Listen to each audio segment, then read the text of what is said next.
Hello viewers, welcome to Shri. இன்றைக்கி நம்ம kung fu லெஜெண்டாக இருந்த ப்ரூஸ்லியோட வாழ்க்கை வரலாறு தான் பார்க்க போகிறோம். வாங்க வீடியோக்குள்ளே போகலாம். 27 நவம்பர் 1940 அமெரிக்காவில் இருக்கிற சான் ஃப்ரான்சிஸ்கோவில் ப்ரூஸ்லி பிறந்தார்.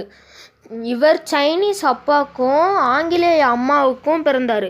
ப்ரூஸ்லி பிறந்ததுக்கப்புறம் அவர் ஹாங்காங்கு போயிட்டாங்க. அங்கே இவர் அப்பா லீ ஹோய்சுன் படத்தில் நடிச்சிட்டு இருந்தார். அதனால தான் ப்ரூஸ்லியை அவர் அப்பா படத்தில் அறிமுகப்படுத்தினார். ப்ரூஸ்லியும் சின்ன குழந்தை கேரக்டரில் நடிச்சிட்டு இருந்தார். அப்படியே 18 வயசுக்குள்ளே 20 படத்துக்கு மேலே நடிச்சிட்டாரு. ப்ரூஸ்லி அவங்க அப்பா கிட்ட குங்ஃபு கராத்தேலலாம் சேர்த்து விட சொன்னார்.